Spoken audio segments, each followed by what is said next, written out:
Chicos, ¿qué tal? Buenas noches. Esperamos unos minutitos para que sus compañeros se conecten y para aprovechar y pasar lista. ¿Ah? Bueno, chicos, iniciamos entonces la sesión. Me está cargando ahorita un poco.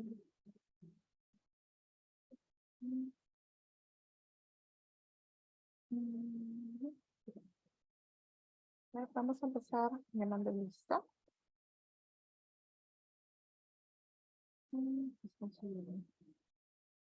Igual saben que si alguno de sus compañeros no está presente al momento que estamos llamando lista, pueden de ahí regularizar su asistencia al final de la sesión. Ingresan, profesora, buenas noches para el chat, a que se recién está ingresando y ya eso de ahí lo regularizamos al momento de finalizar la sesión. Más. A ver, chicos, por favor, atentos a la lista. Buenas noches, Ana. Buenas noches, hija. A ver, Adriano Bazán Elena. Presente, mis buenas noches. Buenas noches, hija. Almeida Aguilar. Ya me Buenas escribió. noches, presente. Buenas noches, hija. Atalaya Espinosa Giancarlos.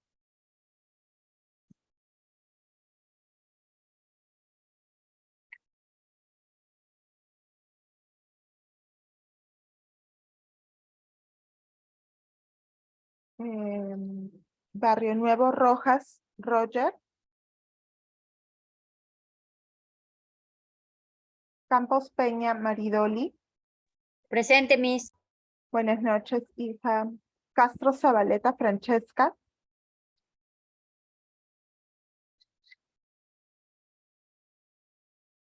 Cervantes Carlos Arián.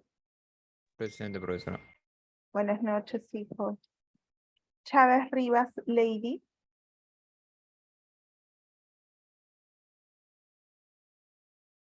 Choquehuanca Molina Lisbeth. Presente, profesora, buenas noches. Buenas noches, hija.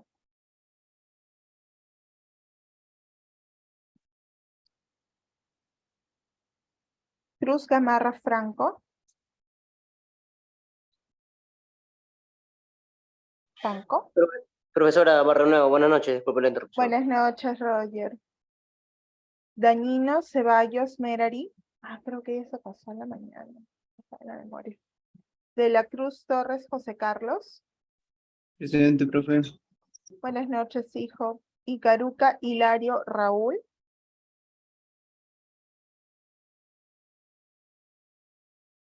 Jaramillo Poma Erika. Javier Ramos Víctor. Buenas noches, profesora. Buenas noches, hijo. Julián Cueva María de Fátima. Presente, profesora. Buenas noches, hija. Mauricio Ticona Yajaira. Presente, profesora. Buenas noches, hija. Meneses Brigada Jordan.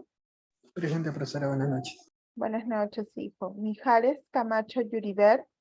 Presente, profesora. Buenas noches. Buenas noches, hija. Palma Rico Julio César. Presente, profe. Buenas noches, hijo. Pérez Saavedra Merli. Presente, profesora. Buenas noches. Buenas noches, hija. Ramírez Salazar Ricardo. Presente, profesora, buenas noches. Buenas noches, hijo. Rentería Coronado Daniel. Buenas noches, Miss, presente. Buenas noches, hijo. Riojas López María del Milagro. Presente, profesora, buenas noches. Buenas noches. Román Algarate Angie.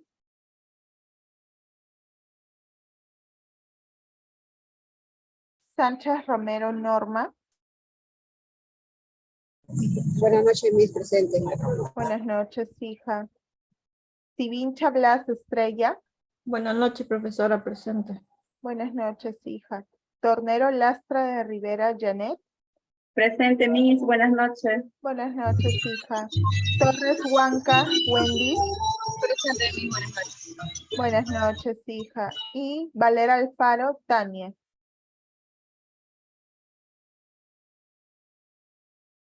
¿Alguien que no haya llamado? o que haya entrado después de la asistencia.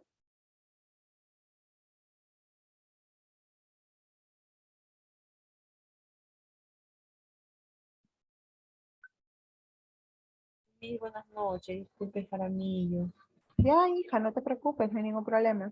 Listo. Justo estaba preguntando si alguien más ha ingresado y no lo he llamado, o lo he llamado antes de que ingresaran. Mis buenas noches, disculpe la demora, soy Valer. Valer, ya, hija, no te preocupes, no hay problema. Justo estoy terminando de pasar asistencia. ¿Alguien más aparte de Valer? Profesora, buenas noches. Raúl Ingaruca, por favor.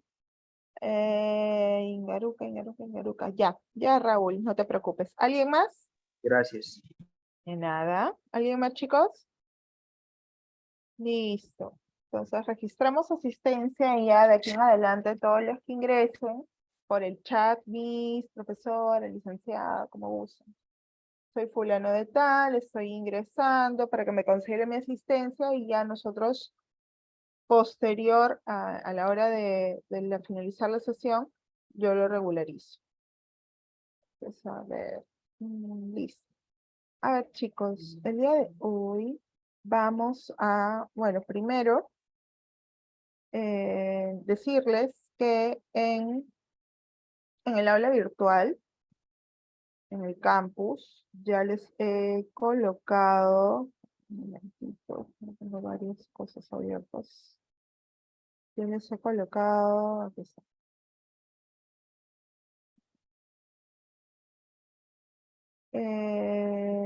La PPT del tema que vimos la semana pasada. Entonces, que lo vamos a revisar así muy rápidamente, como quien hace un repaso. Entonces, la semana pasada estuvimos hablando un poco sobre lo que era plagio. Estuvimos viendo el tema de plagio en lo que es investigación. Entonces, a ver, esto no se baja. Aquí está. Entonces, ¿qué era el plagio en investigación? Decíamos que era apropiación, presentación y utilización de material intelectual ajeno sin el debido reconocimiento de su fuente original. Esto, si bien es cierto, aplica para muchas cosas, no solo en el ámbito científico, estuvimos hablando incluso de canciones, melodías, imágenes, como esto vimos la clase pasada, ¿no? Yo puedo, ¿hasta qué punto, por ejemplo, el replicar una pintura llega a ser inspiración y qué punto es plagio, ¿no? A veces la línea, por ejemplo, en el caso del arte, es una línea mucho más fina que en el caso de ciencias. ¿A qué voy? Que, por ejemplo, nosotros, si tomamos, por decirles, como parte de nuestra investigación, un artículo, tenemos la obligación de referenciarlo, porque si no, estaríamos cayendo en lo que es plagio. Sin embargo, por ejemplo, en arte creo que a veces eso es un poco más complicado. No es imposible, pero no, es más complicado. Entonces, decimos que, a su vez, el plagio es todo acto fraudulento, porque definitivamente es algo también ilícito. Incluso la clase pasada vimos de que está contemplado dentro del Código Civil y el Código Penal. O sea, te pueden hacer juicio por plagio. Entonces, en el cual existe presunción de intencionalidad. ¿Qué quiere decir presunción de intencionalidad? Que tú tienes conocimiento de que estás haciendo, de que al momento de que tú copias, haces un copy-pega, por ejemplo, y no colocas la referencia y lo tomas o que como tuyo o das a entender que eso es parte de tu producción científica propia, hay ahí una intencionalidad de no querer reconocer el trabajo de otros. Entonces, por eso se habla de presunción de intencionalidad, de hacer parecer propio un trabajo desconociendo la participación de otros. Y también lo consideramos como ideas tomadas indebidamente sin haber citado la fuente. Hablábamos de muchos factores que se relacionaban con la incidencia en el plagio, educación tardía, en integridad científica, y esa es una de las razones de ser de esta clase, ¿no? Precisamente, fortalecer el tema de ética e integridad científica, que es precisamente el tema que vamos a ver hoy. También hay ausencia de normas claras o ambigüedad en la percepción del plagio. Por eso ya muchas universidades, sobre todo, no solo en el tema de, digamos, especializaciones, maestrías o cursos de investigación, sino lo aplican para todos sus programas académicos, tienen una conducta muy rigurosa con el tema de plagio cero. Entonces, como les comentaba, ¿no? Yo, por ejemplo, que he estudiado en la Cayetano Heredia, que he hecho mi posgrado ahí, he tenido la oportunidad de estudiar también en Wiener, haciendo una especialización en investigación, y también habiendo estudiado en el extranjero, en la UBA, en la Universidad de Buenos Aires, estos 3 programas de posgrado compartían en común la política de plagio cero, en el cual si detectaban que en algún trabajo o en alguna, por ejemplo, en el caso de cuando yo estaba en Buenos Aires, hacíamos mucho sustentaciones de caso, análisis de casos clínicos. Entonces, las referencias que tú tomabas al momento de hablar sobre la enfermedad y todo eso, tenías que colocarlas, que presentarlas, porque si no, eso se considera plagio. Y eso implica mala conducta científica, y en el caso de la institución, ¿qué es lo que hacía? Te expulsaba automáticamente del programa. Entonces, eso es una normativa muy clara en relación a lo que son sanciones de plagio. Entonces, factores que inciden es precisamente instituciones en el cual hay ausencia de estas normas, en lo que es sanciones, cómo es la normativa a proceder por parte de la institución o ambigüedad en las mismas, así como percepción ambigua o poco clara y en las definiciones de lo que es plagio. Muchos de nosotros no tomamos conciencia en sí de lo que es plagio hasta que ya nos dedicamos netamente a lo que es investigación o llevamos un curso de investigación. Antes de eso, muchos de los alumnos no saben que cuando hacen sus copy y pegas de sus trabajos, los primeros ciclos, están cometiendo plagio, a menos que dentro de su trabajo presentan una bibliografía. Por eso, como les comentaba en la clase pasada, muchos de nosotros hemos en algún momento de nuestra vida cometido plagio académico. Entonces, también hablamos de sociedad y ambientes profesionales permisivos, ausencia de procesos institucionales definidos para enfrentar mala conducta científica y definiciones poco claras sobre lo que constituye una investigación científica con integridad. Hablábamos de tipos de plagio, hablábamos de plagio de ideas, que por ejemplo, ¿no? Cada grupo está exponiendo ideas sobre un trabajo de investigación, una compañera habla y tú tomas su idea y la desarrollas parecido o similar. Plagio de textos, cuando hacemos copy-pega de algún artículo, y plagio de figuras, cuando lo coges una imagen o fotografías. Entonces, estuvimos analizando casos muy puntuales. Por ejemplo, hablábamos del plagio de texto, lo que ocurrió con la tesis que realizaron unos alumnos de la Universidad César Vallejo, que en realidad era una traducción y era un plagio completo de un artículo de investigación que se había publicado, y que precisamente el Scholar Google avisa al investigador de que lo habían plagiado, porque era una investigación hecha en Estados Unidos, debido a que todas las tesis y todos los trabajos de investigación se tienen que subir a un repositorio digital. Entonces, al momento que se sube esta tesis al repositorio digital, el Scholar Google detecta que es un plagio de más del 80% de esa investigación. Entonces ahí es donde se hizo una denuncia pública, y no solo quedaron mal los alumnos, los estudiantes, sino también la universidad, más desprestigiada de lo que ya está. Por otra parte, también analizamos un plagio de ideas y figuras en el caso de Rosalind Franklin, con la famosa fotografía 51 para el descubrimiento del ADN. Entonces, como Wilkins se lleva una copia de su fotografía sin su consentimiento para que Watson y Crick puedan tener la prueba necesaria para direccionar su investigación sobre la estructura de doble cadena del ADN. ¿Quiénes terminan ganando el Nobel? Watson, Crick y Wilkinson. ¿De quién fue el trabajo? De Rosalind Franklin. ¿Hubo reconocimiento? No, pero sí que fue lo que ocurrió, plagio. Entonces, en relación a las formas de plagio, si bien es cierto, la clase pasada hablamos muchas cosas de forma muy genérica, en realidad tenemos 5 formas de plagio que están muy identificadas. Hablamos de clonación, cuando presentamos el trabajo a otra persona como propio, copiado palabra por palabra. O sea, un copy-pega total. En este ejemplo, por ejemplo, de esta situación, es cuando nosotros, por ejemplo, supongamos, yo les dejo un trabajo sobre, no sé, que me hagan una investigación sobre bioética. Y ustedes, si eso a veces pasa, ¿no? Por ejemplo, fueron a la fotocopia del instituto, porque eso a veces pasa en las universidades, y justo habían trabajos anteriores.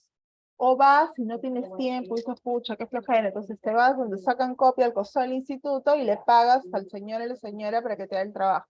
Lo que tú no sabes es que ella va a agarrar uno que otro trabajo reciclado, que se presentó hace 1 o 2 ciclos, copia y pega por completo. Entonces, ¿qué es lo que a veces pasa cuando tú haces eso? Que muchas de las señoras de la fotocopia no saben que a veces somos los mismos profesores los que enseñamos un curso a varios salones. Entonces, ¿qué puede ocurrir? Que yo por ahí te descubro que ese trabajo que tú pagaste, que mandaste a hacer, fue copia y pega completa, una clonación del trabajo que alguno de mis alumnos en ciclos anteriores ha hecho. Esto es una clonación. En cambio, un mosaico, ¿qué va a hacer? Es cuando tú haces copy y pega de múltiples fuentes y nomás le colocas uno que otro conector para que todas encajen bien.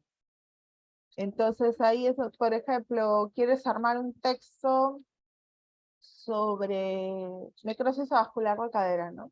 Entonces, pones en el Scholar Google, el buscador, necrosis vascular de cadera, te salieron como que 4 artículos. Entonces, el primero, la necrosis vascular de cadera es una de las entidades más frecuentes en traumatología y ortopedia que genera discapacidad. Me gusta esa introducción, copio, pego. Entonces, de ahí lees el otro artículo y se relaciona ahora en la actualidad en personas o tiene una aparición cada vez más temprana en pacientes jóvenes debido a consumo de drogas, de abuso, con larga data, ¿no? Esto también es interesante, copy paste. Entonces, ¿cómo lo junto? Ya, esto que genera discapacidad y sobre todo se ve un aumento. Eso que tú estás haciendo de colocar un conector y es copiar de un lado, copiar de otro lado y copiar de otro lado, se llama mosaico. Hablamos, pero ustedes dirán, ya, clonación, mosaico, ¿y cómo se diferencia de un copy-pega? En el copy-pega, tú lo que haces es incluyes pasajes de textos de una única fuente, pero no los modificas. Lo único que haces es, tal vez los cambias de lugar, los cambias de orden, como para que no se note mucho que ha habido un copy-pega completo, no una clonación. Entonces, en el medio puedes tú redactar algo como para que pase piola, ¿no? Entonces, hablamos ahora de otra cosa, que es el remix. Es algo parecido a lo que ustedes a veces escuchan en sus aleatorios del Spotify o cuando este chico que hizo el Benito Fiu, por ejemplo, fue un remix, ¿no? Que ahora también ha hecho otro con esta frase de Montoya de Alfalfa. Entonces, esos son remix. Pero en el caso de plagio, ¿qué es lo que se hace? Se mezcla múltiples materiales, o sea, que has cogido tú una línea de uno, y lo mezclas todo parafraseando de múltiples fuentes, ¿no? Entonces, al momento que si, por decirte, yo paso tu trabajo por el Turnitin, me sale una línea de un color, otra línea de otro color. En un párrafo tengo 4 colores, o hasta 5. Parece un arco iris, porque tú lo que has hecho es juntado una línea, una línea, una línea para crear un párrafo. Y en el caso de búsqueda y reemplazo, es cambiar palabras y expresiones clave sin alterar el contenido esencial de las fuentes. Aquí, ¿qué es lo que tú haces? Cambias la conjugación del verbo o pones un sinónimo. Entonces, pero profesora, eso no estaría como que dándole yo mi interpretación, pero para darle tu interpretación, y aquí es lo que varía en búsqueda y reemplazo, es que tú leas y con tus palabras tú le des una interpretación a lo que has leído, valga la redundancia. Tú le des tu propio sentido. Ahí está, esa era la frase que estaba tratando de buscar. Entonces, puedes usar una que otra palabra del texto, tampoco es que tenga que ser todo, digamos, una producción propia, pero una cosa es que tú cojas la esencia del texto y otra cosa es que tú cojas el texto y cambies una que otra cosita con tus palabras, ¿no? Entonces, ¿cómo puedo evitar caer en plagio? ahí es donde hablamos de educación, discusiones y mejores en las prácticas científicas, en los cursos de investigación, precisamente para que concientizar al alumno que pueda identificar qué es plagio, que el concepto si lo tiene, porque a veces es un concepto un poco ambiguo, lo clarifique, y de esa manera motivar que cambie su conducta en relación al tema. Hacer una lista de verificación para dividir la redacción en pasos más manejables, o realizar lo que nosotros denominamos una revisión por pares de manera interna, ¿no? Yo redacto, por decirles, la parte, no sé, de la introducción, ¿no? Y mi compañero hace materiales y métodos, entonces lo revisamos entre los dos, nos mandamos el borrador, el el preprint, para poder ver cómo es que está referenciando, qué palabras está usando, qué se puede cambiar, cómo unificar y dar un solo estilo también de redacción. Por otra parte, si somos nosotros los que, por ejemplo, formamos parte del comité de publicación, solicitar la publicación en etapas. ¿Qué quiere decir? Comenzar con un borrador del resumen, luego con la parte, por ejemplo, solicitar el borrador de la introducción, la parte donde está contemplado el marco teórico, materiales y métodos, o si es, por ejemplo, una revisión bibliográfica, ir en base al tópico que se desarrolle, ir solicitándolo por temas para ir viendo cómo va avanzando la redacción, cómo es el estilo de la misma, y a su vez evitar precisamente el tema de que se caiga en alguno de los tipos de plagio.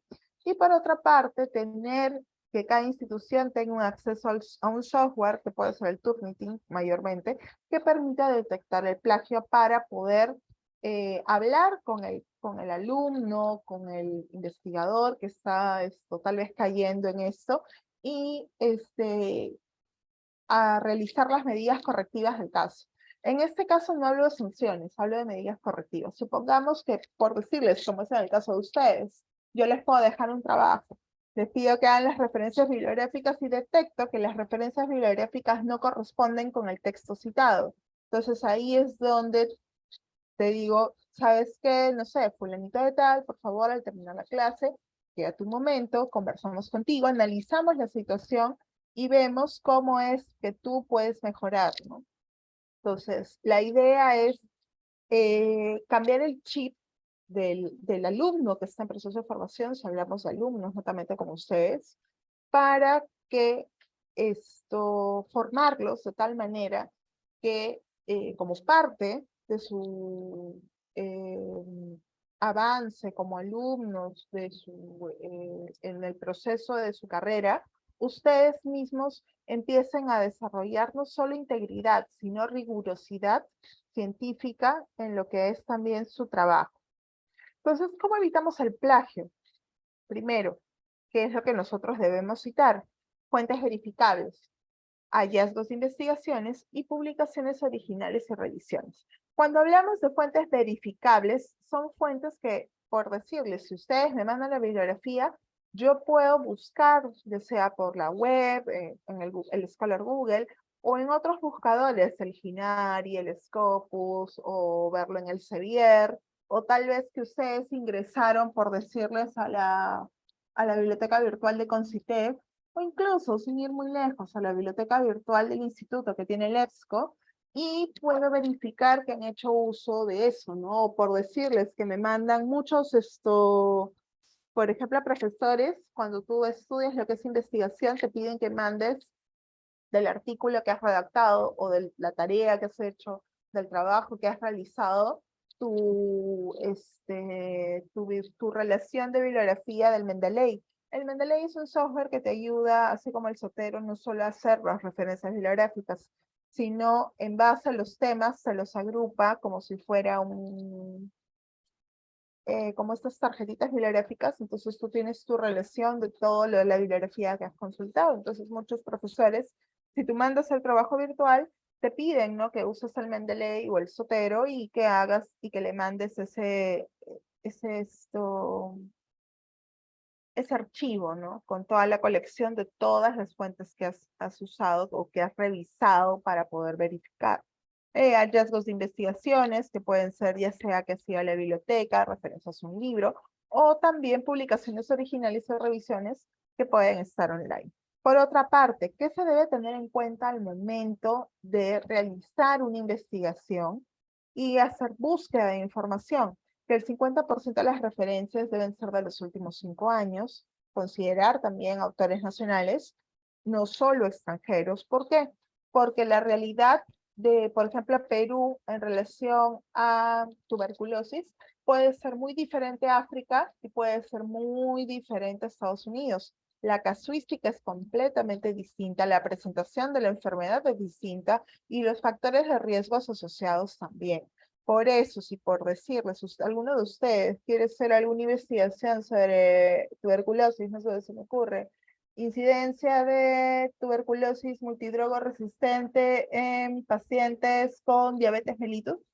Entonces, ahí por decirles, es importante considerar que dentro de tus referencias tiene que sí o sí haber normas técnicas nacionales, publicaciones nacionales que te den el enfoque epidemiológico en base a la realidad de la enfermedad aquí en el Perú. Y por otra parte, citar artículos que se han leído en su integridad. ¿Qué quiere decir? Cuando tú vas a trabajar una investigación, una redacción, una monografía, o estás haciendo tu trabajo de investigación, tu tesis, si tú vas a citar un artículo, tienes que leértelo todito. No puedes hacer trampa y solo leer el abstract. Tienes que leer todo, porque por ahí puede haber algo que no se ajuste por completo a lo que tú estás planteando o al enfoque que tú le puedes estar dando a tu tema y no lo vas a saber. Entonces tú solo leíste el abstract y el abstract no tiene toda la información. Al momento que referencias, yo digo, pero ¿qué es esto? Y ahí te das cuenta que el alumno no leyó todo el artículo. Los índices de plagio a nivel, nosotros le podemos ver o darnos cuenta a 3 niveles, en párrafos, en palabras o en citas. En párrafos, falta de coherencia entre 2 o más párrafos, diferentes personas que están haciendo la redacción o las conjugaciones de los verbos son distintas y diferentes estilos de redacción. A nivel de palabras, expresiones inusuales y a nivel de citas, referencias o citas no mencionadas, diferentes estilos de citación, citas muy antiguas, o la cita de la cita de la cita. Entonces, bueno, esta es la parte del manejo institucional de plagio y las sanciones. Esto me lo voy a saltar porque ya, bueno, es parte más de lo que es el manejo que vimos la clase pasada. Entonces, hago esta pequeña introducción, Francesca, hija, no te preocupes, luego regularizamos tu asistencia. Ya que el tema que vamos a ver el día de hoy va a ser relacionado a lo que es ética y bioética. Entonces, denme un momentito. Ya está. Esto ahorita también igual lo voy a subir a el aula virtual en un momento. A ver.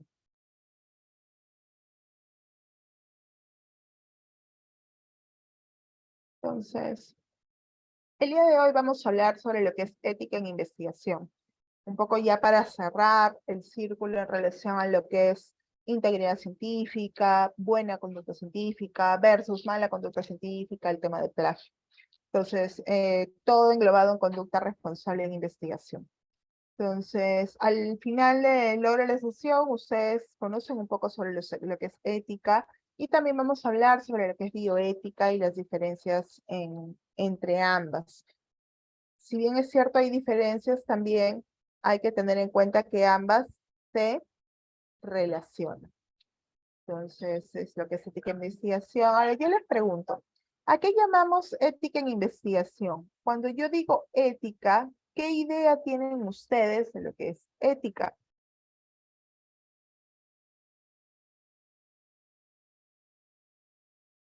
Buen uso de la información. Buen uso de la información. Ok, ya, eso es para ética en investigación. Sí, forma parte dentro de lo que es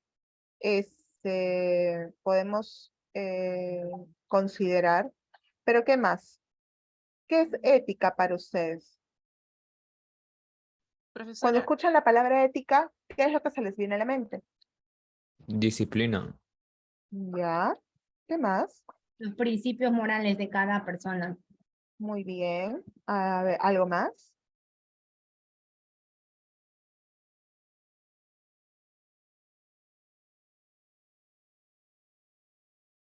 Entonces, tenemos la idea y vamos a redondearla. Nosotros hablamos de ética, por un lado, según RAE, que es el conjunto de normas morales que rigen la conducta de la persona en cualquier ámbito de su vida. Por eso no estoy segura si tal vez en algún momento fue con ustedes, o creo que ha sido también ayer con mis alumnos. O creo que sí, en algún momento cuando hemos hablado de la ética de investigación, si no ha sido con cualquier otra de mis alumnos, tal vez de gestión, o de equipos, o de operaciones básicas. Con alguno de ellos también está hablando de ese tema, ¿no? Que la ética, para nosotros en salud, es nuestro punto de partida, nuestro punto medio, es la piedra angular de nuestro trabajo, parte de la razón de ser del mismo, y es el punto de llegada, el punto final de todo lo que se relaciona a el tipo de profesión que nosotros tenemos. Nosotros somos profesionales en ciencia de la salud. ¿Eso qué quiere decir? Nuestro trabajo está en brindar un servicio de salud, que nuestro trabajo se encarga de restaurar o ayudar en muchos casos a restaurar la salud del paciente. Y para eso tenemos que trabajar primero teniendo en cuenta que nuestro paciente recurre a nosotros en una situación en la cual hay una pérdida por completo de la salud, ya sea física, mental o ambas, y nosotros tenemos que trabajar en base a toda una serie de valores, tanto, digamos, a nivel morales, como también de integridad a lo que es en relación al servicio al paciente. Nuestra vocación es una vocación de servicio. Entonces, por eso es que existe la ética y todos los colegios profesionales tienen un código de ética y también hay la disciplina que es la bioética. Entonces, la ética se considera una disciplina filosófica que estudia la relación entre la moral y el comportamiento humano. Entonces, en el caso de lo que es ética para investigación, ¿cómo lo vamos nosotros a definir? Que era más o menos lo que decía su compañero. Cuando nosotros hablamos de ética en investigación, va a ser precisamente todos los valores, que vamos a tener, la conducta a seguir, la aplicación de los principios éticos fundamentales dentro del proceso de investigación. Entonces, nuestro proceso de investigación es un proceso que es metódico, que un paso sigue al otro, y desde el punto de partida, desde el momento que nosotros tenemos la idea de investigación, la ética tiene que estarnos acompañando, así como en nuestro trabajo. Entonces, nosotros no podemos decir que somos personas o profesionales con ética si, por decirles, no somos éticos en el trabajo y en nuestra vida personal no. O sea, la ética nos acompaña en todo momento. Es como lo que ocurre o lo que ocurrió con el vacuna gay. Por ejemplo, el investigador principal, que también se llama Edgar Málaga, muchos decían, ¿no? Es un excelente profesor, es una muy buena persona, es un excelente padre. Pero si ustedes analizan fríamente qué fue lo que ocurrió, o sea, aceptó un soborno, no solo se vacunó él digamos, bajo la manga, ¿no? Se vacunó a él, vacunó a la esposa, vacunó a la hija, le pasó la voz a los amigos le pasaron la voz a los amigos, todo ese equipo que estuvo ahí, todos se vacunaron por lo bajo, hablaron incluso también, cayó el rector, el vicerrector, el rector de investigación, el escándalo se fue incluso hasta un tema político porque también llevó al presidente, y al último, ya bueno, creo que ha sido más por insistencia de su esposa, hasta vacunó a la suegra. Lo cual suena irónico, pero cuando hicieron la revisión de la lista, la suegra estaba casi el último. Entonces, te das cuenta que como que dijo, bueno, ya, pues ni modo, también la tengo que vacunar a ella, seguro ella se enteró. Pero si te das cuenta, ¿eso es un comportamiento ético? No. ¿Por qué? Porque estabas comprometiendo no solo digamos, la ética de tu estudio, la moral, la honestidad de tu estudio, sino tu propia honestidad. Entonces, ¿podemos decir que realmente es una buena persona? ¿Tendrá sus valores sentados como científico? No. Como profesional, no creo, porque si eres capaz de hacer eso, ¿qué otras cosas habrás salido tal vez que no necesariamente se puedan relacionar a una mala praxis? Entonces, si hacemos un análisis ético, por eso es una disciplina filosófica, se puede concluir que no. Por ejemplo, Pilar Massati dijo, fue 5 minutos, no la pensé la desesperación, pero son precisamente esos 5 minutos los que cuando nosotros tenemos esos valores éticos fortalecidos, claros, definidos, no te tumban.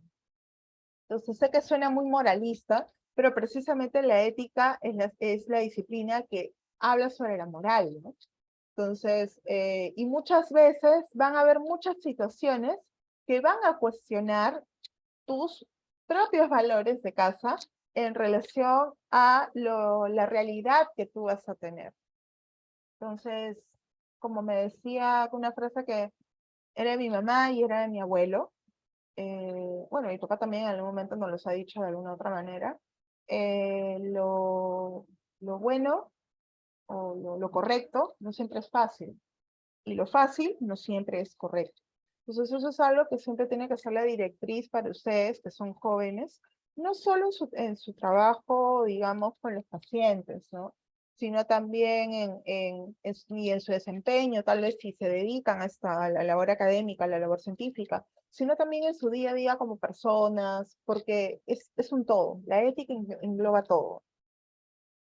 Entonces, como creo que también en algún momento les he dicho, o se lo he dicho a algunos alumnos, porque siempre toco estos temas con los alumnos en otros cursos, ¿no? Ética, por ejemplo, es un curso que a mí me gusta enseñar bastante. Nosotros como profesionales de la salud no podemos tener prejuicios. Eso es algo complicado, porque a todos nos han criado en casa de una manera diferente, y cada uno profesa incluso una religión diferente en muchos casos. Tenemos concepciones de la vida muy distintas, ¿no? Pero eso no debe intervenir al momento de nosotros ejercer nuestro trabajo, ¿no? Y eso también es algo que la ética y lo que llamamos ética en investigación nos pide, el mantener la objetividad. Entonces, por eso es que les decía, nosotros, por decirles, y son situaciones que se analizan en la ética, ¿no? Estás trabajando, ¿no? En emergencia, y llega un delincuente, que tú sabes que es un delincuente, que es un ladrón, que ha salido en el noticiero, que es sicario, que ha matado gente, Entonces, la pregunta es, ¿se le debe negar la atención por el hecho de que sea delincuente? No. ¿Sí o no?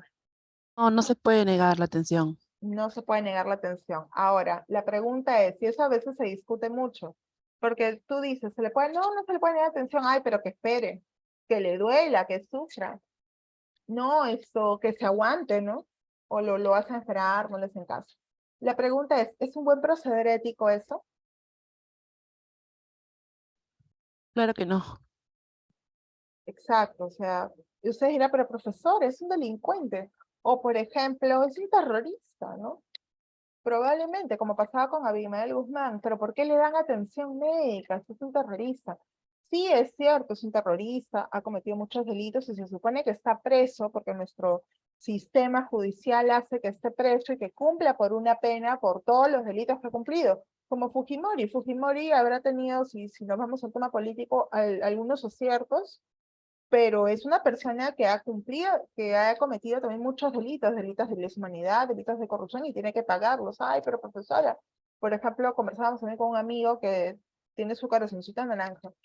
Pero ay, está viejo, ya está mal, hay que ser compasivos. Yo le digo, hay cuántos presos que por menos cumplen penas prolongadas y pueden tener diabetes, tuberculosis, VIH y cáncer y cualquier otro tipo de enfermedad, y es muy penoso y cumplen su pena hasta el final. Entonces, ¿por qué tiene que haber una diferencia? Entonces, lo mismo aplica con los pacientes.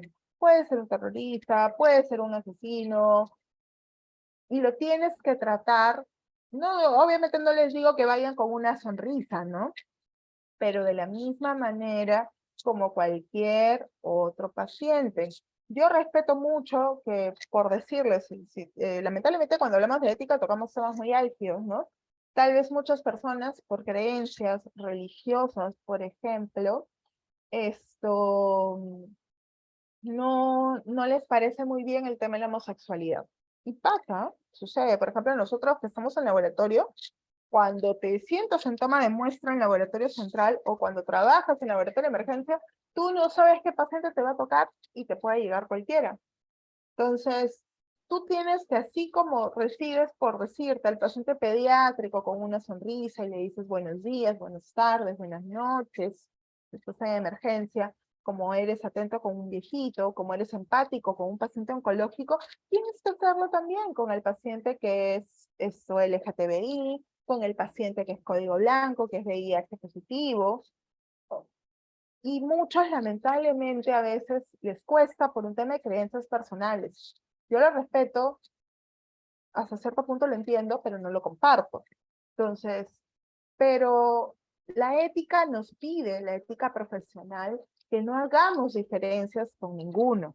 Y eso es algo que nosotros, conforme avanzamos en edad y maduramos, y la experiencia que tenemos es algo que, actitudes que tenemos que desarrollar. Entonces tú no le puedes poner mala cara, tú no le puedes hacer diferencia en el trato. Tampoco no te pido que le busques conversación, pero un trato respetuoso y alturado hacia la persona. O sea, por ejemplo, en el caso de las mujeres y los hombres trans, pues son personas que no se identifican muchas veces con su nombre.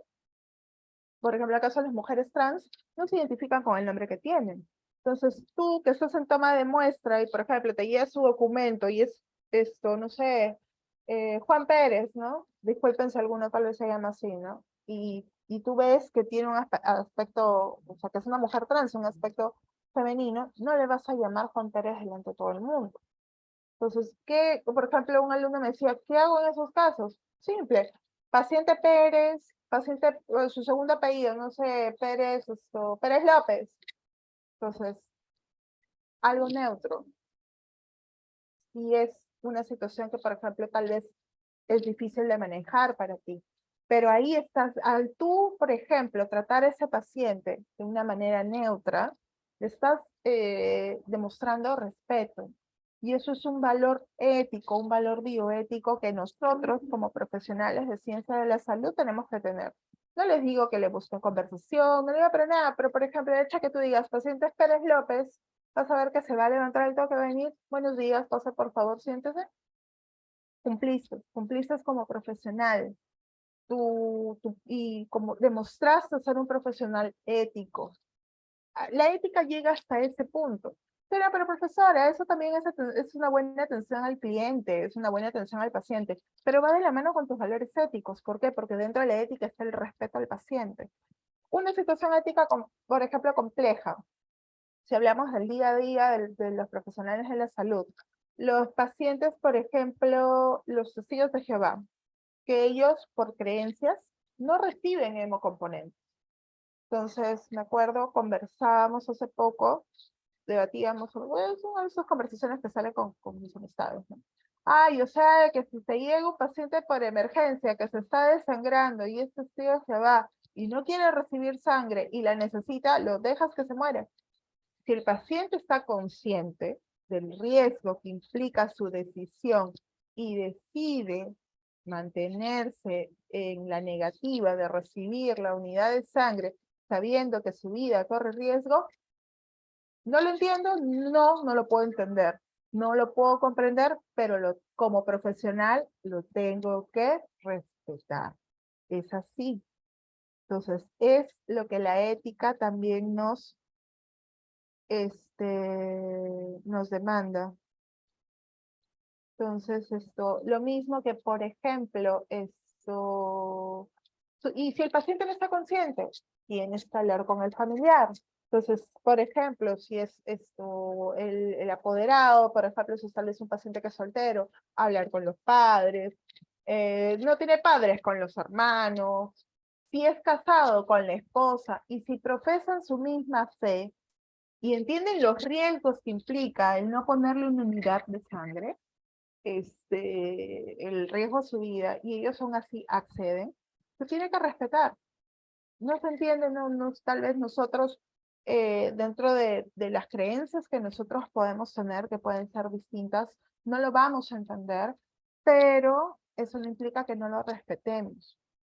Y cuando hablamos de respeto hacia los demás, es también eso, el respeto al paciente, sus ideas, que tal vez no las podemos compartir, no las podemos entender, a su manera de vivir, a sus creencias ideológicas. Y no solo aplica a nuestros pacientes, también debe aplicar a las personas en general. Entonces, lo que es ética de investigación es la ética como disciplina filosófica, como disciplina filosófica aplicada a lo que es investigación. Exige que la práctica de la ciencia se realice conforme a principios éticos que aseguren el avance del conocimiento. O sea, en la actualidad, al día de hoy, el avance de la ciencia es agigantado. O sea, por darles un ejemplo muy pequeño, ¿no? Cuando yo estaba hace algún tiempo atrás, en el lejano 2007, 2008, empezando ya segundo año de tecnología médica, llevé el curso de biología molecular. Entonces, para esto, en primer año, yo, bueno, mi mamá me pregunta siempre a veces qué quieres, qué necesitas, qué te faltan. Entonces le pedí por favor, pues no, que me pague un curso, que siempre los internos, cuando están cerrando el año del internado, organizan, ¿no? Que generalmente son los meses de octubre, noviembre, diciembre, los internos en los hospitales siempre realizan cursos de actualización. Entonces había uno en el Rebagliati que no era muy caro, entonces le pedí a mi mamá por favor para que me dé, fui. Y me quedé, me acuerdo, muy impactada, interesada, con el tema, por ejemplo, que disertó, el que mucho más adelante después fue mi profesor de citogenética, ¿no? Y que hablaba mucho sobre lo que era el diagnóstico citogenético para lo que es leucemias, ¿no? Y hablaba solo de lo que es el diagnóstico citogenético. Cuando yo entro segundo año y llevo biología molecular, en esa época recién se hablaba sobre PCR punto final, la reacción en cadena de la polimerasa. Entonces hablaban sobre, para poder determinar, ¿no? Algunas cosas, y era pues, wow, ¿no? Era algo que era primeramente carísimo, que estaba acá en Lima y se hacía solo en lo que es investigación. Si se hablaba de la aplicación, por ejemplo, en la parte clínica, era pues en Estados Unidos y algo que se veía pues muy, muy, muy lejano. Yo me acuerdo cuando estaba empezando segundo año, tercer ciclo. Cuando llego a sexto y llevo citogenética, ya no se habla, o sea, PCR punto final ya era parte de un algoritmo diagnóstico y ya no se hablaba de PCR punto final. Me acuerdo, eso fue segundo año, tercer año, sí, en tercer año, el año siguiente. Esto, en sexto ciclo. Ya no se hablaba de PCR punto final como que era el wow, la panacea de la biología molecular. No, yo me acuerdo que ya estaba dentro del algoritmo diagnóstico. Incluso ya no solo se hablaba de PCR punto final, se hablaba de PCR en tiempo real. Se hablaba también de distintos tipos de PCR, PCR isotermoestable, que a una sola temperatura realiza todo el proceso. Hablábamos de PCR multiplex, en el cual con una sola corrida de PCR, por ejemplo en la parte de microbiología, podías analizar o ver múltiples microorganismos. Y ya más bien lo que era como que el wow, la panacea era el CGH-Array, ¿no? el microarray, el microarray, perdón, el microarray, bueno, el CGH array que era más para la parte de genética, lo que es cromosomas, para ver, por ejemplo, microdelecciones, delecciones puntuales. Eso fue en tercer año. Cuando yo ya estaba para entrar al internado, ya el CGH array pues era como que wow, ¿no? Ya era lo que el tope del diagnóstico, ¿no? Cuando el doctor ya no sabía como que dónde estaba la elección, era el CGH array. Cuando estaba ya terminando el internado, al 5º año, ya el CGH array ya, miento, entre el CGH array, perdón, era el FISH, la sonda que era súper específica y todo, de ahí llegó el CGH array. Cuando ya yo estaba en el internado, el FISH ya no servía, el CGH array lo usabas para situaciones muy puntuales, como por ejemplo, síndrome de X frágil, y ya se hablaba de secuenciamiento Sanger. Entonces era como que, wow, todo el tiempo tú tienes que estar actualizando.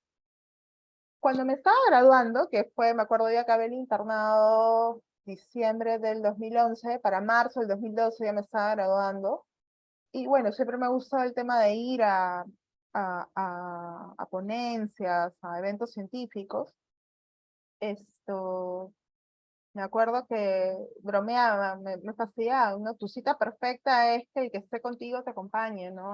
A un evento científico, ¿no? A un congreso o algo, y la verdad sí, ¿no? Porque es como que sepa un poco de lo que hago y conversar, explicarle, que se empape, ¿no?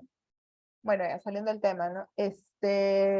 Me acuerdo que el Día del Tecnólogo es el 27 de febrero y siempre el Colegio de Tecnólogos Médicos hace como que también un congreso del tema de actualización.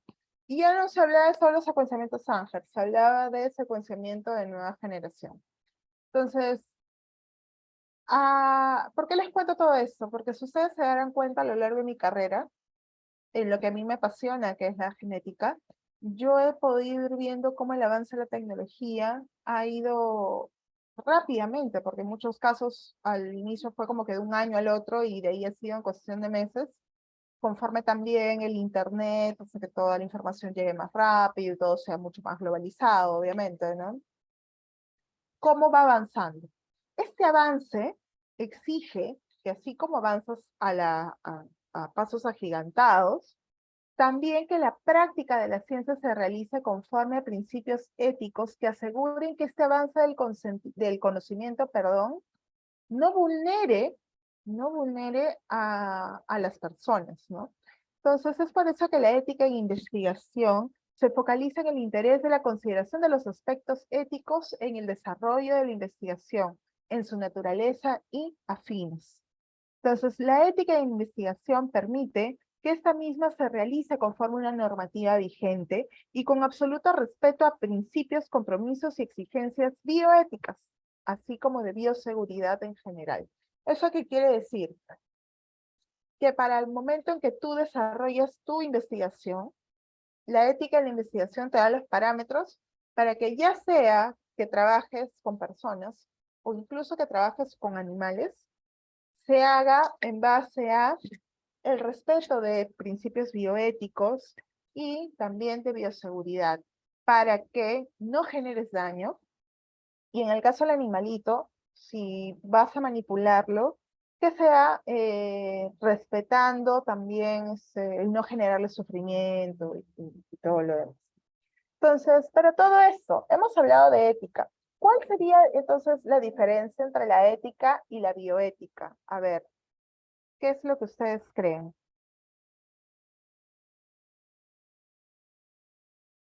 ¿Cuál creen ustedes que es la diferencia entre la ética y la bioética?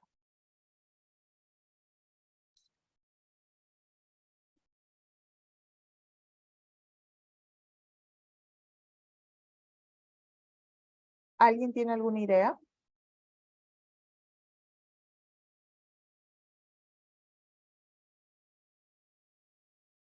No, Los profesor. leo, chicos. A ver, ¿qué me decías, hijo? A ver, vamos a ver. No. ¿Ninguna idea? ¿Algo? ¿Qué es lo primero que se les viene a la mente cuando escuchan la palabra bioética? Biovida. Biovida, ya, entonces podrían ser los principios éticos aplicados a la vida, Ujú. algo así. Entonces, a ver, la bioética va a ser una rama de la ética, porque la ética va a englobar todo. Cuando nosotros hablamos de ética, hablamos de ética profesional, hablamos de la ética a nivel personal, la ética engloba ética a nivel de lo que es ciencias médicas, ciencias de la salud, a nivel jurídico, a nivel incluso religioso, ¿no? Por ejemplo, esto que no es de película, o sea, realmente es cierto, que a veces ustedes ven una película y el sacerdote dice, no puedo, o una novela también, no puedo decir nada porque tengo el secreto de confesión. Ese secreto de confesión es un precepto ético que ellos tienen. Lo mismo ocurre con la confidencialidad médico-paciente, o en el caso de nosotros, ¿no? Si yo, por decirles, ¿no? En mi trabajo, alguno de ustedes va a atenderse, yo no puedo develar que los he visto, ni bromearles, ni nada. Se relacionan a la conducta de la persona. Muy bien, Ana. Entonces, eso es un principio ético. Pero la bioética es una rama de la ética específica que se dedica a proveer principios, como, algo muy similar a lo que decía Ana, sobre la conducta, pero la conducta científica.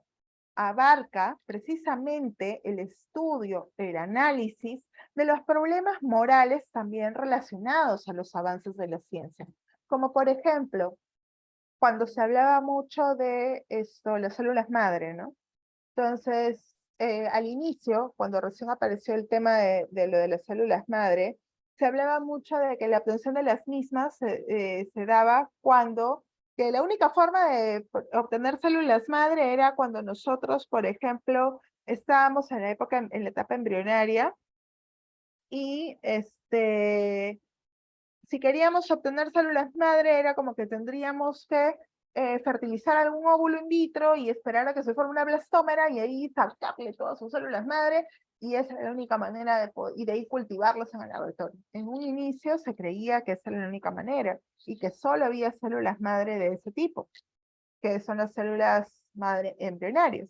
Entonces ahí es donde la bioética, las distintas instituciones que se pueden relacionar con la bioética, dijeron, no, eso no es ético. No puedes tú justificar, por ejemplo, fertilizar un óvulo, generar un embrión y sacar sus células madres solo por el mero hecho de investigar o de cultivarlas en el laboratorio, porque tú crees que a partir de sus células madre puedes crear un órgano, puedes crear un páncreas. Pero voy a ayudar a mucha gente, por ejemplo, a los diabéticos tipo 1, que sus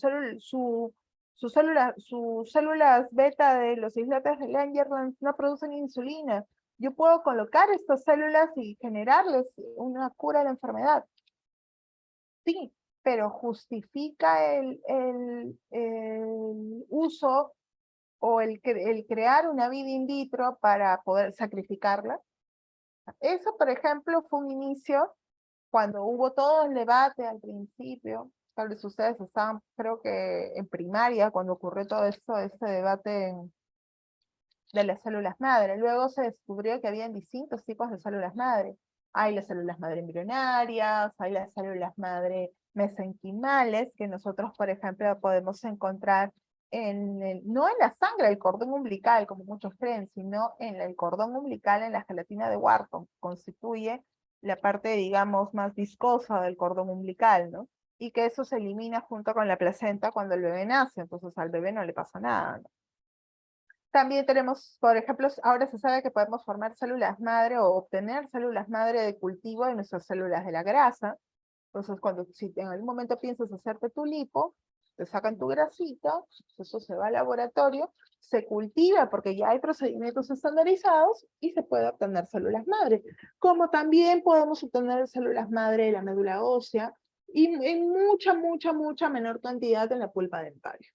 Entonces, estos avances de la ciencia, por ejemplo, en relación a la idea que teníamos de la célula madre, mucho de lo que se frenó en su medida o en un punto que se creyó que se frenó, precisamente fue dado por parámetros bioéticos que decían, no, con los embriones, no. ¿Por qué? Porque para tú poder obtener tienes que manipular un embrión que es un posible ser humano, un ser humano en potencia. Entonces, ahí entra el precepto de no maleficencia. Entonces, es por eso que la bioética es la que se dedica a proveer principios que rigen la conducta científica y que precisamente son principios que nosotros nos adherimos para nuestro día a día en el trabajo como profesionales de la salud y como profesionales a nivel científico, ¿no? Que trabajamos en lo que es investigación. ¿Cuáles van a ser mis principios acá es bioéticos, no éticos?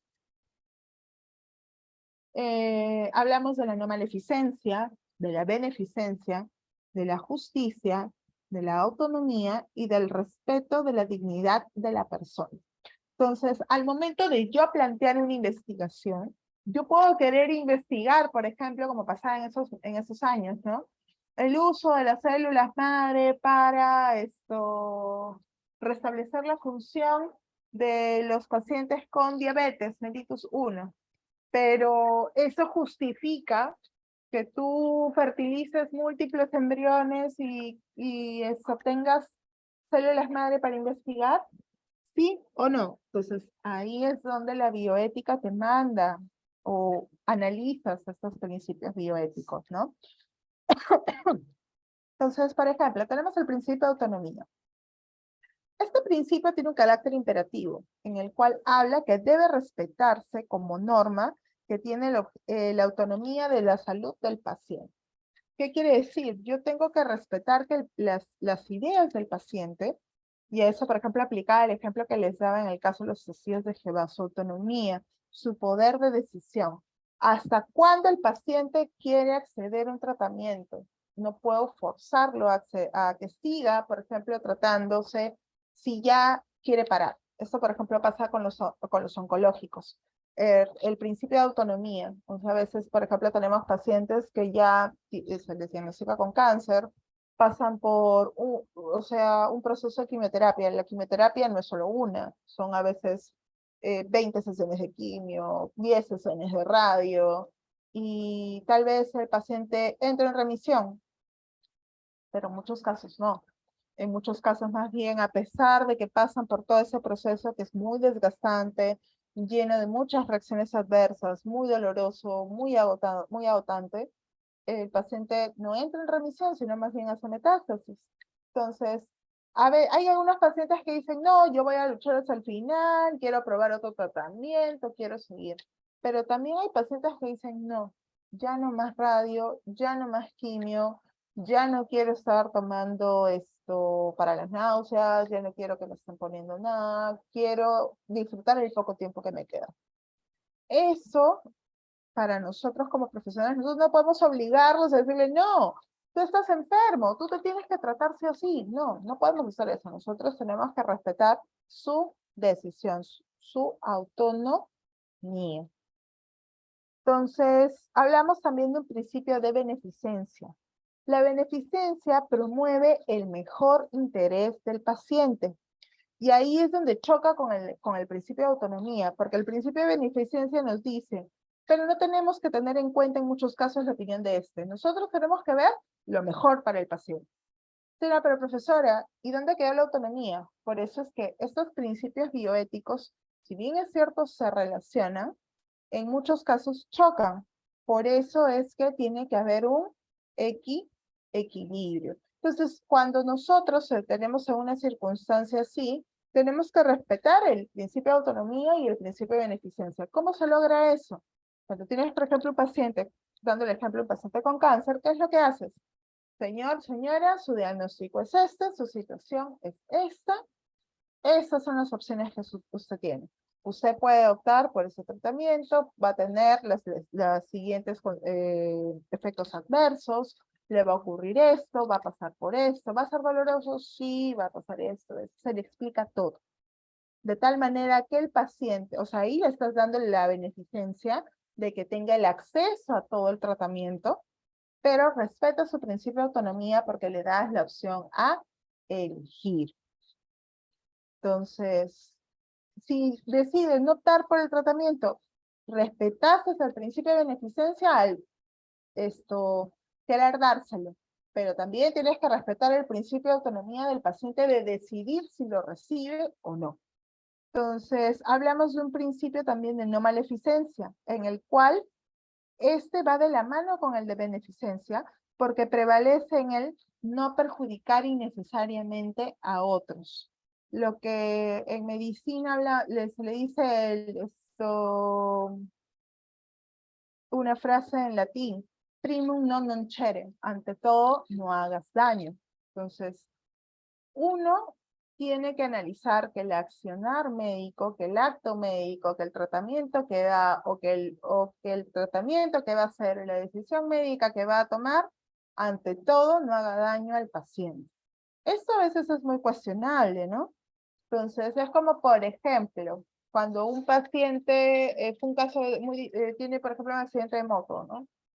Entonces, y choca, está muy mal, y están que le hacen resucitación a cada rato, ¿no? Pero si pasó 6 minutos y el paciente sigue en paro, ¿continúas? ¿Sí o no? Muchos van a decir sí, porque hay que salvarlo, porque es su principio de beneficencia, hay que darle tratamiento. Entonces, la pregunta es, ¿y qué pasa si yo te digo que pasado los 6 minutos, si el cerebro no recibe oxígeno, si el paciente ya está en paro, está en asistolia 6 minutos, o tiene latidos o se está fibrilando, ese cerebro ya no es funcional? ¿Puedes revivir al paciente? Sí, pero ese paciente ya no va a tener funciones cerebrales, está en muerte cerebral. Entonces, ¿justifica revivirlo? No. Eso, por ejemplo, es una cuestión ética que a veces muchos médicos cuando están en emergencia se plantean. Entonces, ahí es ¿por qué? Porque colindan o chocan los principios de no maleficencia, beneficencia y autonomía. ¿Qué le haces más daño?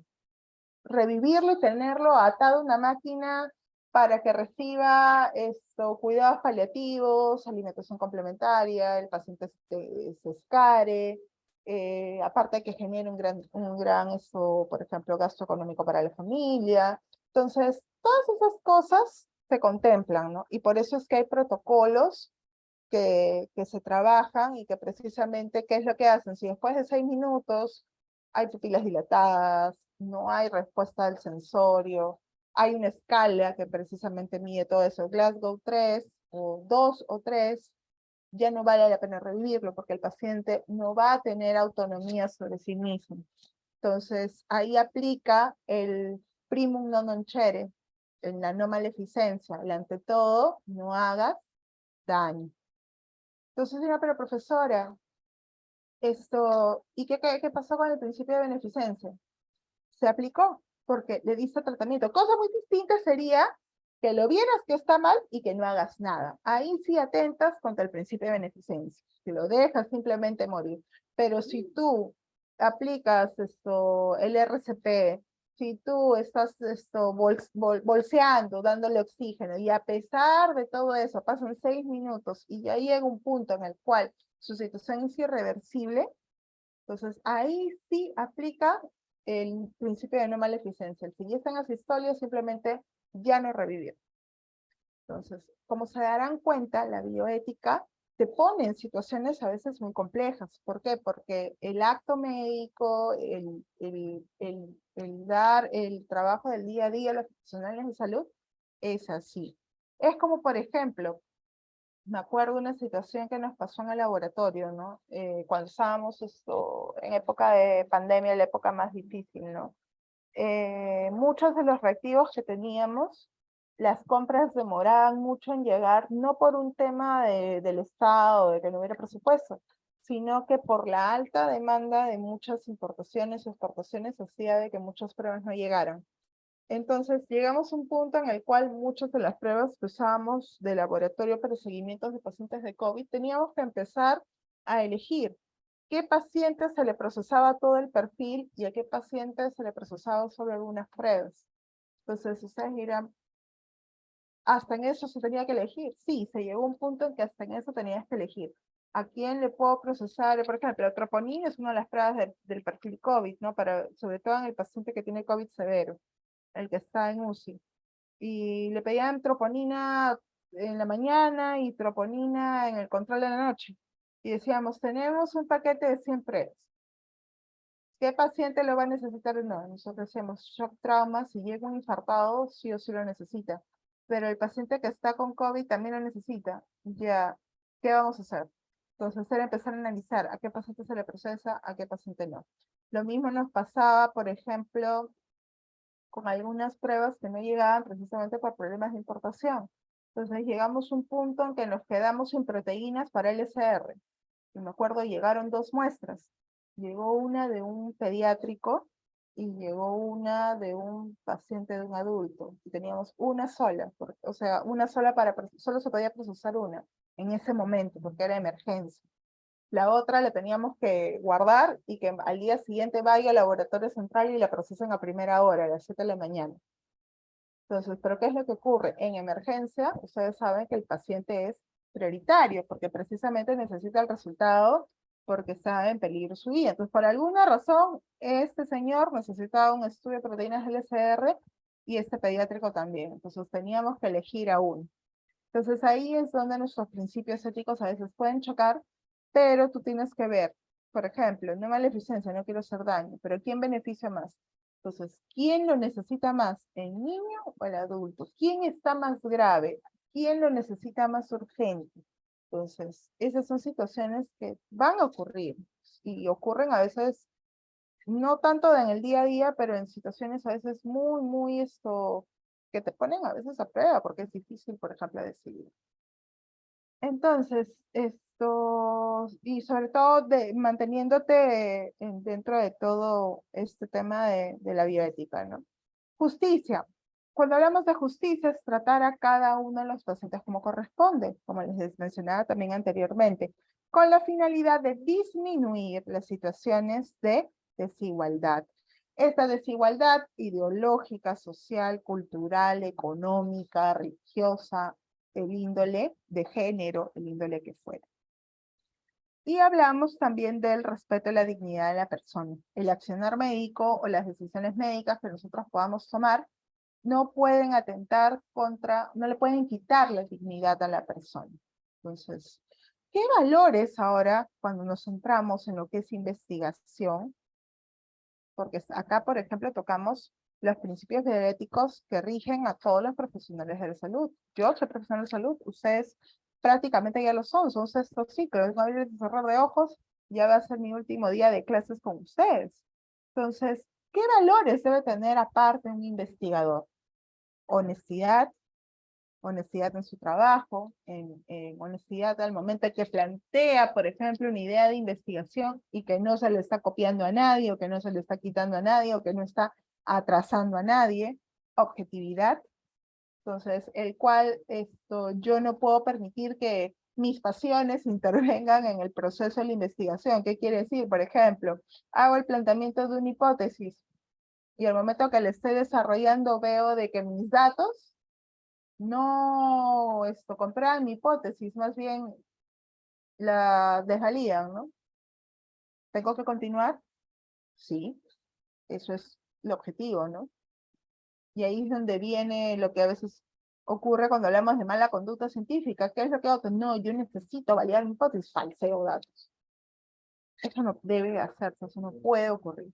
Apertura para poder tener la capacidad de poder trabajar con todo un equipo de investigación, con muchas personas las cuales pueden compartir mi manera de pensar, mis ideas a nivel ideología, religión, política, como pueden ser todo lo contrario.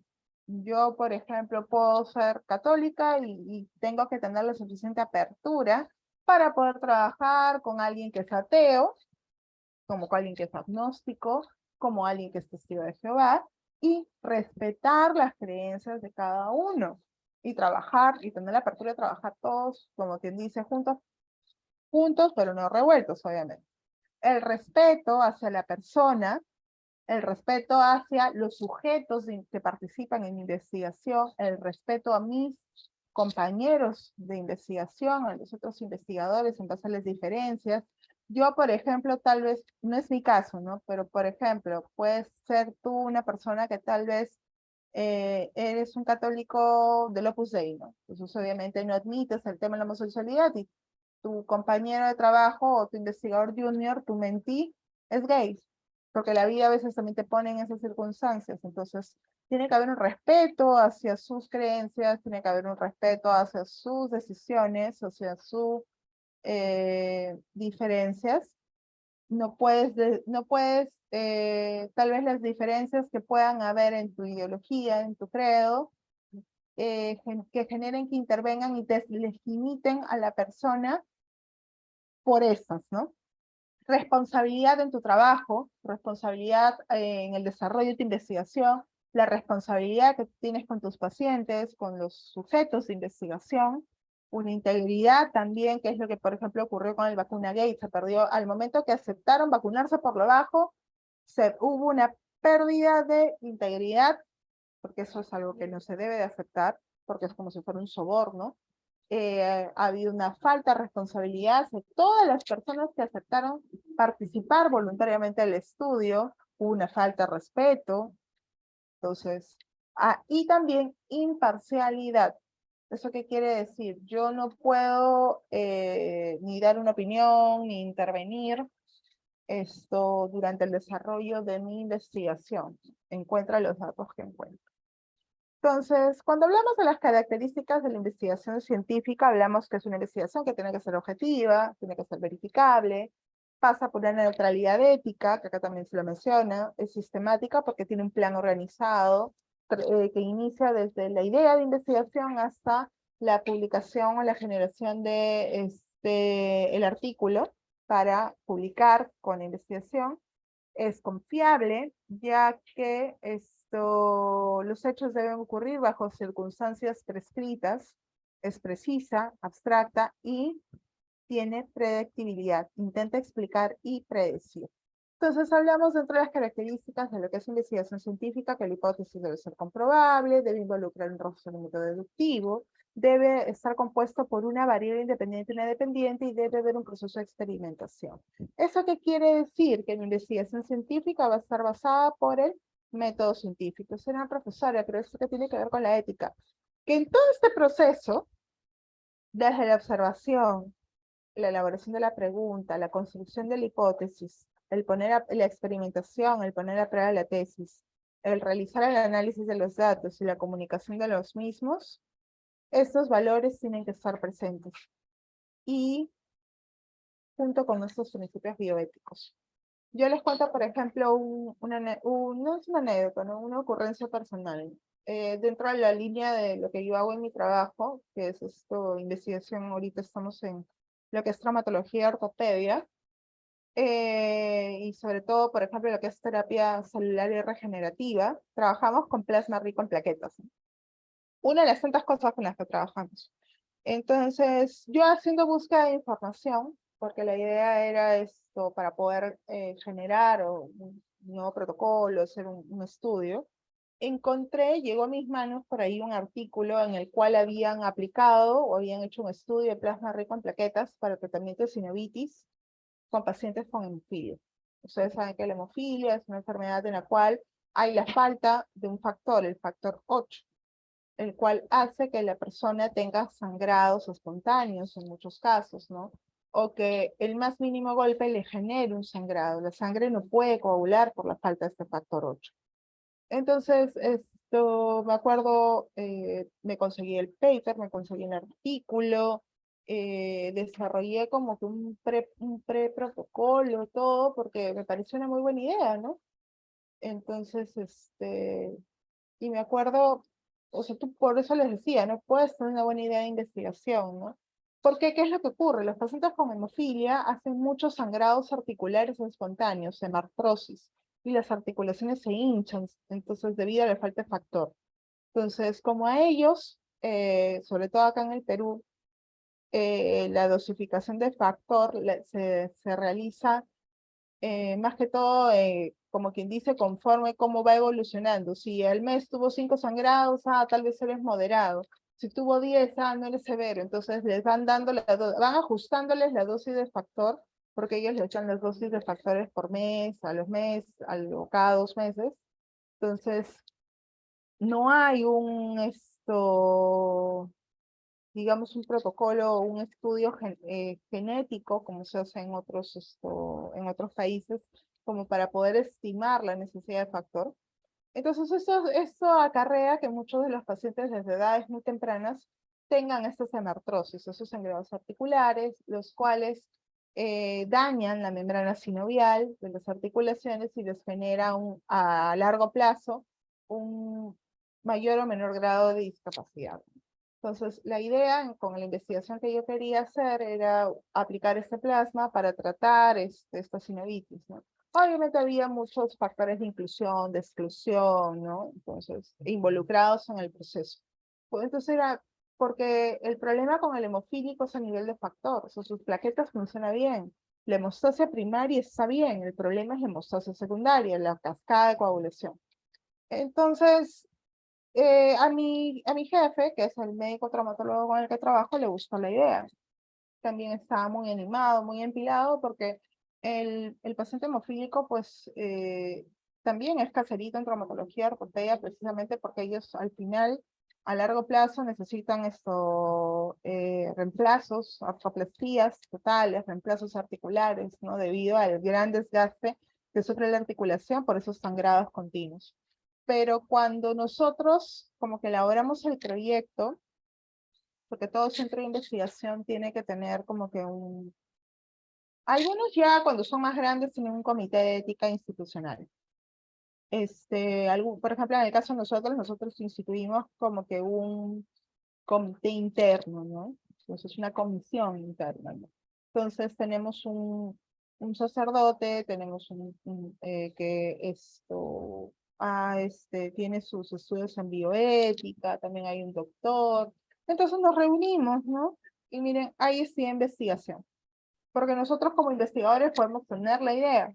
Pero queríamos el análisis como que bioético, ¿no? Entonces, por ejemplo, el doctor decía, no, sí, hay que evaluar, ver tus criterios de inclusión y exclusión, porque la idea es no hacer daño.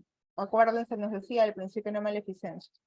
El sacerdote también nos dijo algo parecido, ¿no? Entonces, pero de ahí nosotros, cuando llegamos a un punto en el cual, cuando hablábamos de todas las alternativas, decíamos, ¿qué tanto? Y ahí es donde prevaleció ese principio de no maleficencia. ¿Qué tanto yo ayudo a un paciente con esta investigación?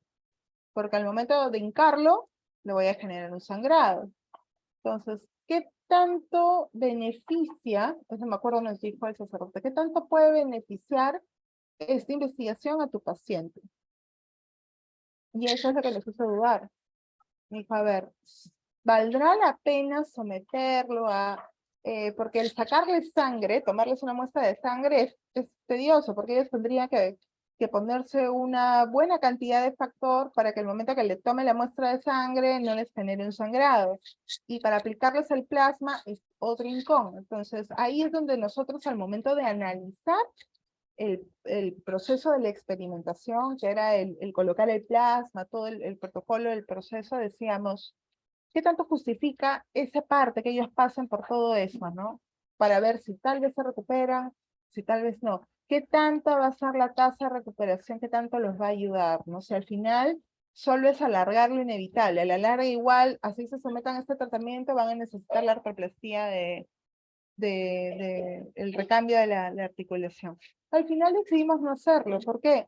Porque primó dentro de todos este principio, el de no maleficencia, el de, está bien, yo puedo querer darles un tratamiento, yo puedo querer investigar algo, pero tengo que ver hasta qué punto daño al paciente o le genero beneficio. Y eso es algo muy importante.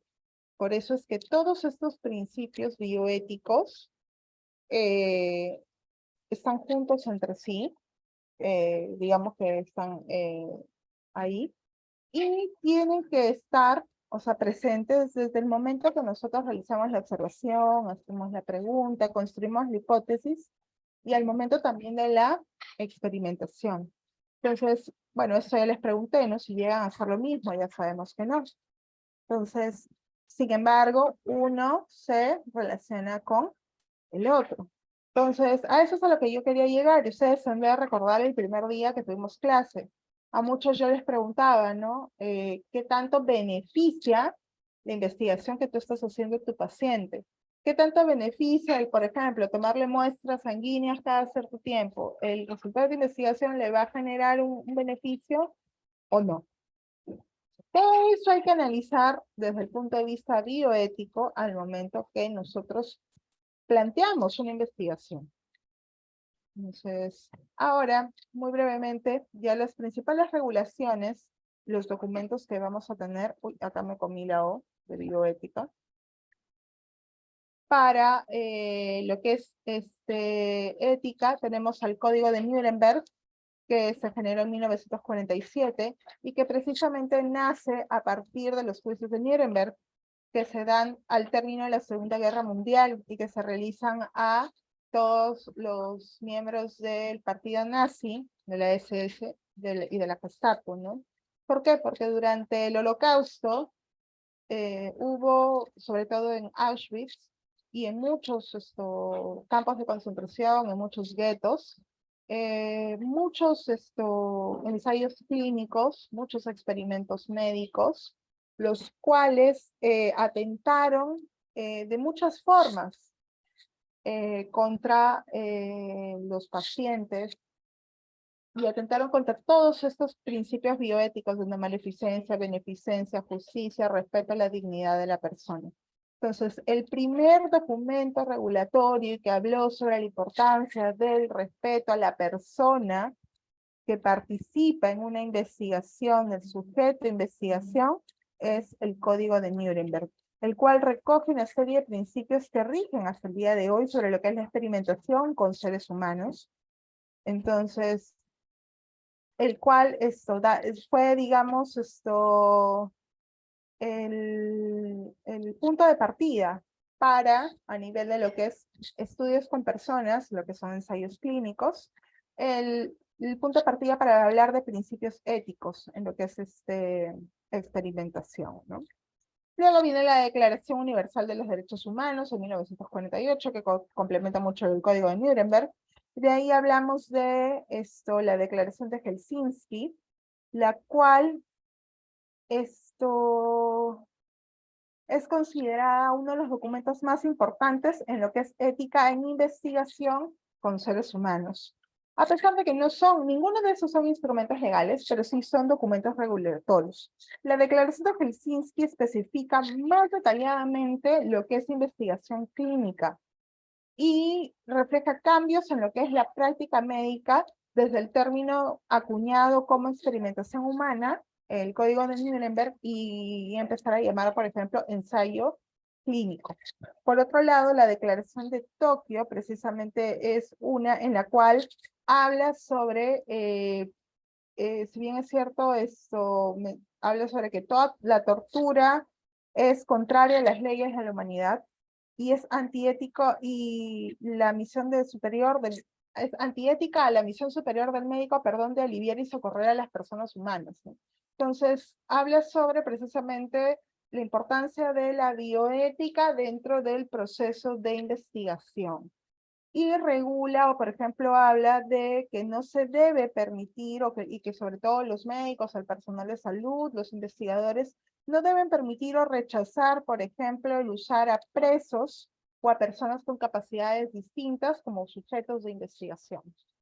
Por último, tenemos al informe Belmont, que es del año 1979, el cual precisamente surge a raíz de un incidente muy deplorable que ocurre en Estados Unidos, que es el experimento Tuskegee.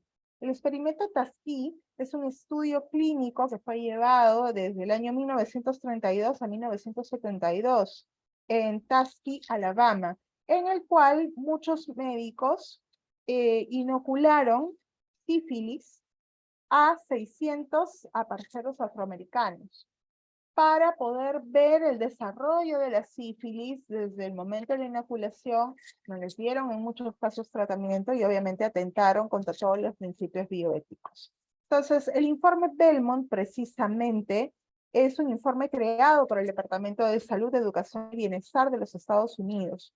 Es un documento histórico en el cual senta los precedentes para el campo de la ética médica moderna, en el cual resalta 3 principios éticos muy importantes que deben estar presentes dentro del proceso del desarrollo de investigaciones con personas. Respeto a las personas, la beneficencia y la justicia. Entonces, y que deben estar plasmados en un documento que lo escucharon el día de la primera clase que tuvimos. Consentimiento informado.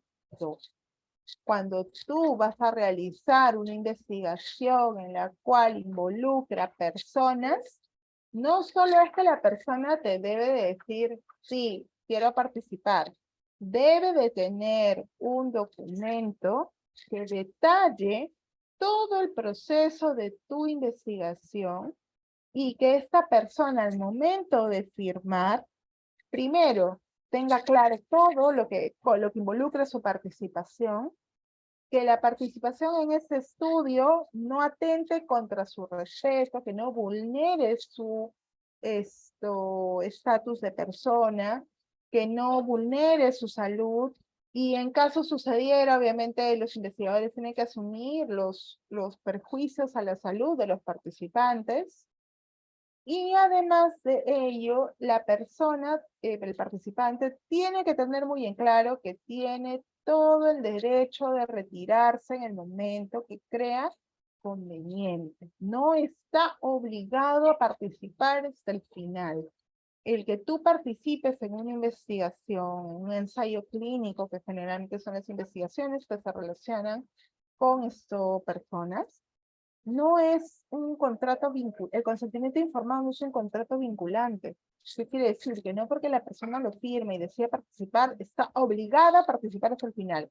No. La persona puede retirarse en cualquier momento cuando crea conveniente y no está y nadie puede, ningún investigador ni ningún participante del estudio puede coaccionarla a lo contrario.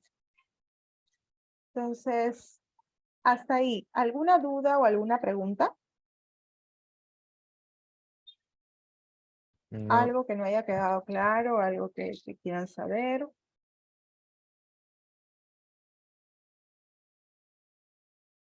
Los escucho, chicos, No, ya profesora. para terminar la sesión. No, profesora, todo bien. Y con eso te escucho muy bien.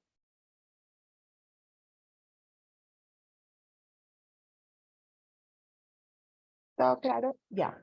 Les voy a dejar en el foro un pequeño trabajito para la próxima clase. Es un video que quiero que vean para que ustedes desarrollen y está para presentarlo, se los dejo hasta la próxima semana. ¿Sí? Esto va a estar activo, son 8:38 a las 9 y el foro ya va a estar activo porque lo había activado para después de la clase, para que lo puedan desarrollar, que está precisamente relacionado con todo lo que hemos hablado la clase del día de hoy. Bueno, chicos, antes de terminar, vamos a regularizar las asistencias de los que hayan ingresado tarde. Disculpe, Y ¿la ya con actividad esto, hasta cuándo será? ¿Hasta qué día se puede realizar? la presentación del trabajo, lo activo hoy y es hasta, hoy día es martes, ¿no? Hasta el lunes a las 12 de la noche. Hoy día es miércoles, no, hoy día es martes. No me troleé. Hasta la próxima semana, hija, hasta el martes, hasta el lunes a la medianoche. Ya, vi, gracias. Ok. Un momentito. Vamos a compartir pantalla.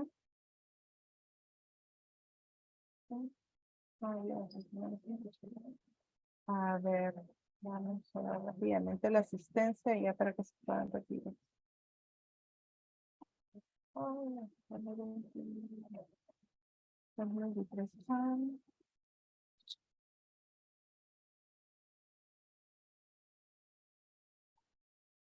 A ver. Atalaya Espinosa Giancarlos. Castro Zabaleta Francesca. Por ahí me escribió.